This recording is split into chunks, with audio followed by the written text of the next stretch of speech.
छत्तीसगढ़ सामान्य अध्ययन से संबंधित 10 प्रश्नों पर रोज हम डिस्कशन करते हैं, जो कि सीजीपीएससी और सीजी व्यापम की परीक्षाओं के लिए बहुत ज़्यादा इम्पोर्टेंट हो सकता है।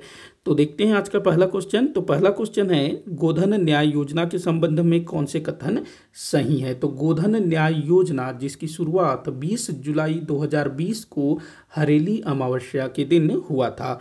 तो इस योजना के तहत जो है गोबर क्रय किया जाता है। तो पहला पॉइंट बोल रहा है 2 रुपये प्रति किलो की दर से गोबर क्रय किया जाएगा, तो बिल्कुल सत्य है। दूसरा दिया है, गोबर विक्रय की राशि का पाक्षिक भुगतान किया जाता है, तो ये भी सही है। पाक्षिक भुगतान मतलब 15 दिन में एक बार।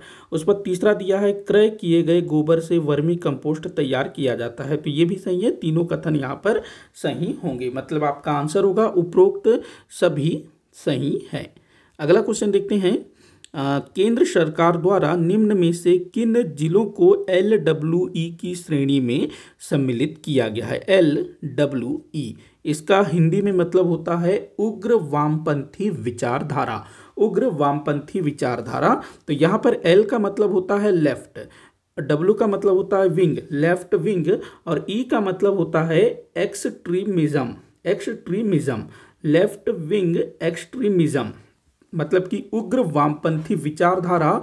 साफ सरल शब्दों में कहें तो नक्सलवाद से ग्रसित। तो आपको बताना है कि केंद्र सरकार द्वारा निम्न में से किन जिलों को नक्सलवाद से ग्रस्त जिलों की श्रेणी में सम्मिलित किया है। तो देखिएगा, यहाँ पर जो राजनांदगांव है ये नक्सल पीड़ित जिला है, महासमुंद भी है, धमतरी भी है, लेकिन रायगढ़ जो है LWE जिले के अंतर्गत नहीं आता है। केंद्र सरकार द्वारा छत्तीसगढ़ के कुल 16 जिलों को, छत्तीसगढ़ के 16 जिलों को LWE जिले के रूप में मतलब कि LWE की श्रेणी में सम्मिलित किया है, मतलब कि नक्सलवादी, उग्र नक्सलवादी गतिविधियों से पीड़ित जिले घोषित किए गए हैं। कितने जिलों को? 16 जिलों को। कौन कौन से हैं वो जिले?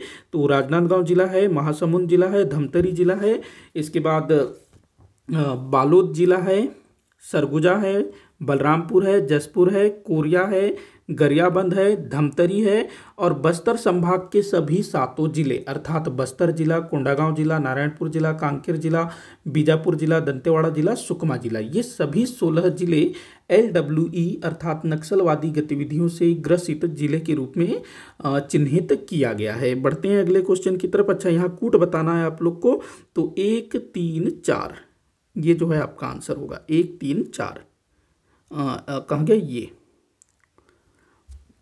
अगला क्वेश्चन है, छत्तीसगढ़ राज्य के किस स्थान पर सर्वप्रथम पुरातात्विक उत्खनन का कार्य हुआ।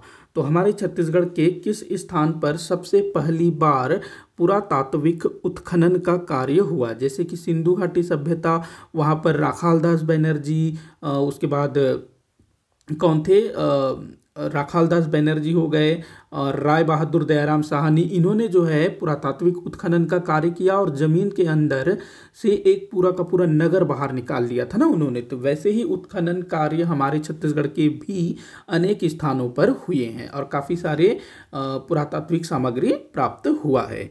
तो पहला पुरातात्विक उत्खनन का कार्य हुआ था सिरपुर में। सिरपुर जो कि महासमुंद जिले में है, ये हुआ था 1953-54 में।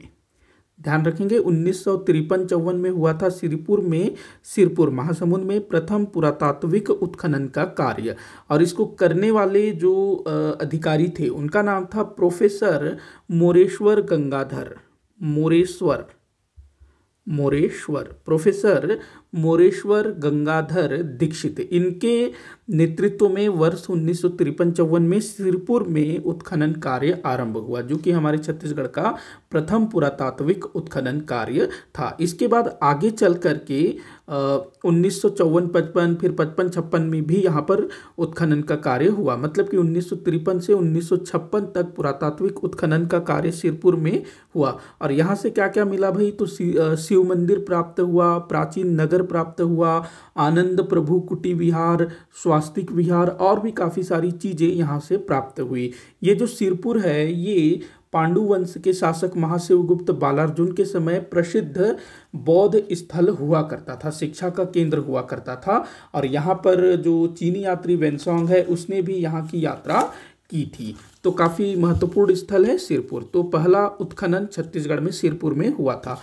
कालांतर में मतलब आगे चल करके वर्ष 1999 में पुरातत्वविद अरुण शर्मा द्वारा यहाँ पर उत्खनन कार्य करवाया गया। अरुण कुमार शर्मा, ध्यान रखेंगे अरुण कुमार शर्मा। और यहाँ पर इनका साथ दिया था जगपति जोशी ने। जगपति जोशी जिन्होंने सिंधु घाटी की सभ्यता में भी भूमिका निभाई थी, तो उन्होंने भी यहाँ पर अरुण कुमार शर्मा के साथ मिल करके उत्खनन कार्य किया था वर्ष 1999 के बाद। तो ध्यान रखेंगे। सबसे पहले मोरेश्वर गंगाधर दीक्षित, इन्होंने 1953-54 में सिरपुर में पुरातात्विक उत्खनन का कार्य किया। तो ध्यान रखना, इंपॉर्टेंट हो सकता है ये।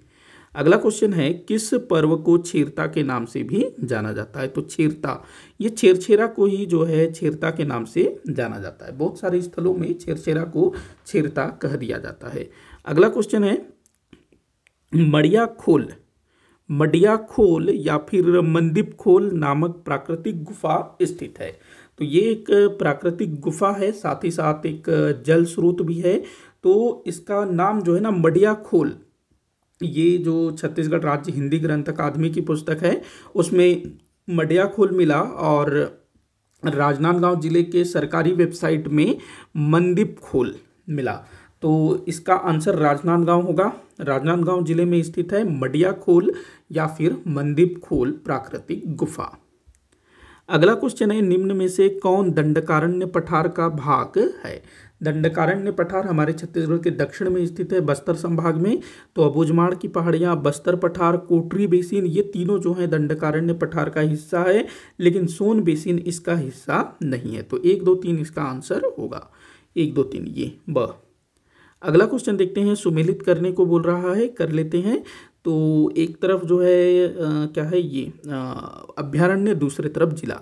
तो सीता नदी अभ्यारण्य कहाँ पर है भाई? ये धमतरी जिले में है सीता नदी अभ्यारण्य। पामेड़ बीजापुर में है, बादलखोल जसपुर में है, उदंती जो है गरियाबंद में है। तो क्या आंसर होगा आपका?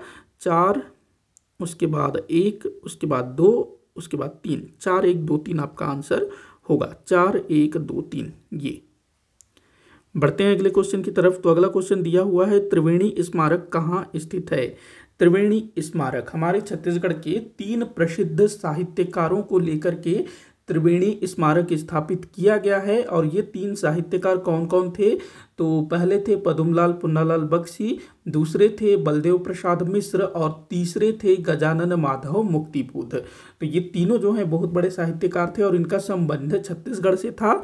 छत्तीसगढ़ के किस स्थान से था? तो राजनांदगांव से था। और राजनांदगांव में ही त्रिवेणी स्मारक स्थापित किया गया है, जहां पर इन तीनों की प्रतिमाएं भी स्थापित की गई हैं। बढ़ते हैं अगले क्वेश्चन की तरफ। तो अगला क्वेश्चन दिया हुआ है, महाकवि कालिदास जी का किस शासक के शासनकाल में छत्तीसगढ़ आगमन हुआ? तो महाकवि कालिदास जी छत्तीसगढ़ आए थे, और यहाँ पर अपने एक प्रसिद्ध खंड काव्य मेघदूत की रचना की थी, रामगढ़ की पहाड़ियों में रह करके। तो किस शासक के शासनकाल में महाकवि कालिदास जी का छत्तीसगढ़ में आगमन हुआ था? तो वाकाटक नरेश प्रवर सेन के काल में। अगला क्वेश्चन देखते हैं, कौन सुमेलित है? ये आपको बताना है। तो पहला है अमृतधारा जलप्रपात, ये जलप्रपात है, ये नदी है। तो अमृतधारा जलप्रपात ये हसदो नदी में है, बिल्कुल सुमेलित है। रानी दरहा जलप्रपात ये सबरी नदी में है, सुमेलित है। तीरथगढ़ जलप्रपात अरपा, ये सुमेलित नहीं है भाई। तीरथगढ़ जलप्रपात मुनगा बहार नदी में स्थित है। सातधारा जलप्रपात इंद्रावती, ये सुमेलित है। तो यहाँ पर 1, 2 और 4 सुमेलित हैं। तो आंसर क्या हो जाएगा? 1, 2, 4 ये ब। अगला क्वेश्चन देखते हैं, जो कि इस वीडियो का आखिरी क्वेश्चन होगा। सेंदूरगढ़ कोयला क्षेत्र किस जिले में है? सेंदूरगढ़ नामक कोयला क्षेत्र किस जिले में है? तो ये है कोरबा जिले में। सेंदूरगढ़ कहाँ पर है भाई? कोरबा जिले में है। यहाँ पर कोयला खदान है सेंदूरगढ़ में। तो यहीं आज का वीडियो समाप्त होता है। आप लोग मुझे कमेंट करके बताइएगा कि आपसे कितने क्वेश्चन सॉल्व हुए। किसी भी क्वेश्चन में कोई भी डाउट हो तो ज़रूर बताइएगा, ताकि मैं उसको सॉल्व कर सकूं। वीडियो को आखिर तक देखने के लिए बहुत बहुत धन्यवाद।